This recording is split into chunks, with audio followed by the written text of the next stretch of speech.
जय हिंद। हूँ रेशमा पटेल, गुजरात प्रदेश महिला प्रमुख। आज मेंदरडा तालुका पोलीस स्टेशने अमे लोग आम आदमी पार्टी टीम आव्या था। कारण एटलू ज छे के 20 तारीखे सांजे 6 वागे आम आदमी पार्टीना किसान सेलना प्रमुखने पोलीस लई गई थी पूछपरछना बाने अने एनु जे डिटेन्शन जे हतुं ई डिटेन्शन इलीगली छे एवुं स्पष्ट छे, कारण के एमनी पासे कोई कागळ छे नहीं। એટલા માટે એ લોકો એને સાંજે લઈ ગઈ 20 તારીખે 6 વાગે અને આજે સવારે 22 તારીખે એને છોડવામાં આવ્યા। તો આટલા દિવસ એને જે ડિટેન્શન રાખ્યું, 2 દિવસ એને રાખ્યા પોલીસ સ્ટેશનમાં, તો અહીંયા પોલીસ સ્ટેશન પાસે અમે એમની પાસે ડિટેન્શન માંગ્યું છે કે ભાઈ તમારું લીગલી તમે એમને ડિટેન કર્યા છે તો એનું પ્રૂફ આપો, પરંતુ અહીંયા અમને પ્રૂફ મળ્યું નથી। આગળ હવે આશા રાખીએ કે પોલીસ કાર્યવાહી કરે અને અમે એટલું સ્પષ્ટ કહીએ છીએ કે આ જે ભારતીય જનતા પાર્ટીના ઇશારે અમારા આમ આદમી પાર્ટીના કાર્યકર્તાઓને દબાવવાની જે કોશિશ થઈ રહ્યું છે અને તંત્રને જે વચ્ચે લાવવાની કોશિશ થઈ રહી છે એનું સ્પષ્ટ અને મોટું ઉદાહરણ છે।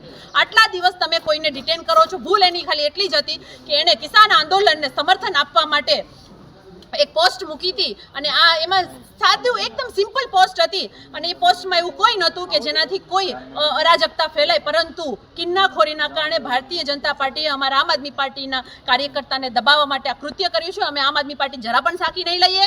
અમે ચોક્કસ રીતે ઇનલીગલી ડિટેન્શનનો કેસ કરીશું અને આમાં ચોક્કસ અમે ન્યાય લઈને રહીશું।